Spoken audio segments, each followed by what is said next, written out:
मनुष्यों की विकास यात्रा की शुरुआत एकल कोशिका वाले जीवों की उत्पत्ति से होती है और इन चरणों की जानकारी हमें मुख्यतः जीवाश्मों से प्राप्त होती है।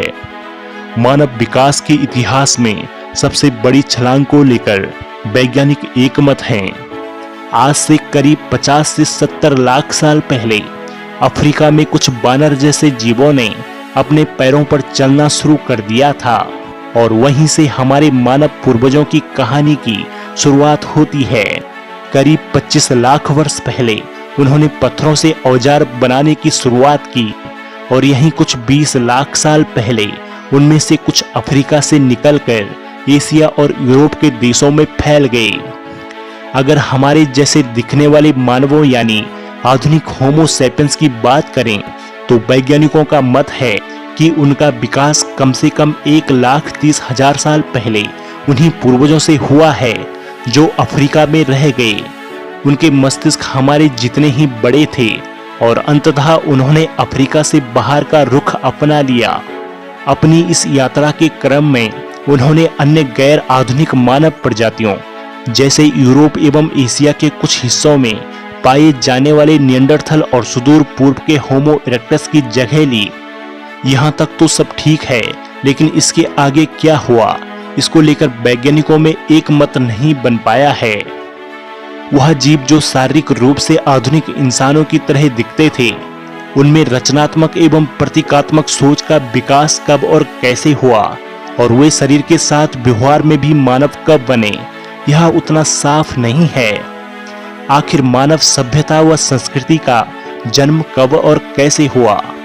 नेशनल साइंस फाउंडेशन के एक पुरातत्वविद की माने तो यह सबसे विवादास्पद मुद्दा है और हम सबकी राय अलग अलग हैं। पिछली शताब्दी के अधिकांश समय में पुरातत्वविदों का मानना था कि आधुनिक मानव व्यवहार की शुरुआत हाल ही में लगभग 40,000 साल पहले हुई, जब होमो सैपियंस ने यूरोप में प्रवेश किया था।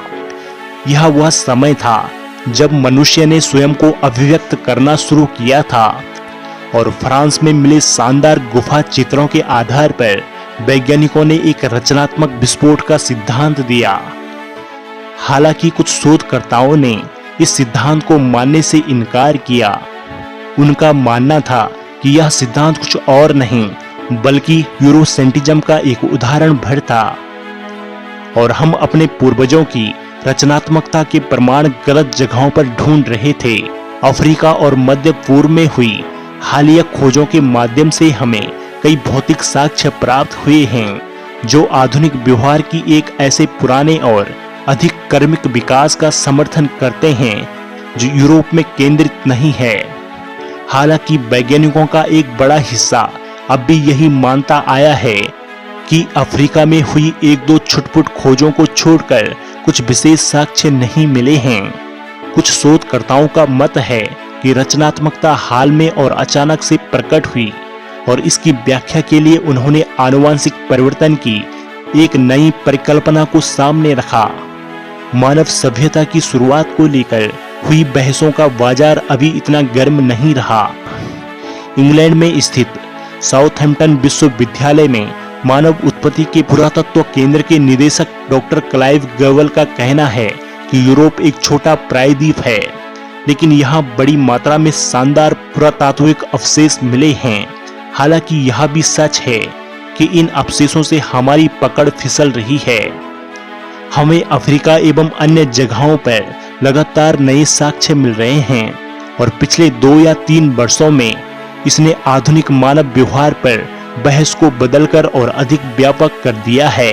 यहाँ यह जानना दिलचस्प होगा कि हमारे पूर्वजों के आधुनिक दिखने और आधुनिक व्यवहार के बीच बहुत लंबा समय गुजरा। हेलो दोस्तों, अगर आपको यह वीडियो पसंद आई हो तो कृपया हमारे चैनल को सब्सक्राइब जरूर करें व हमारी वीडियो को लाइक व शेयर करें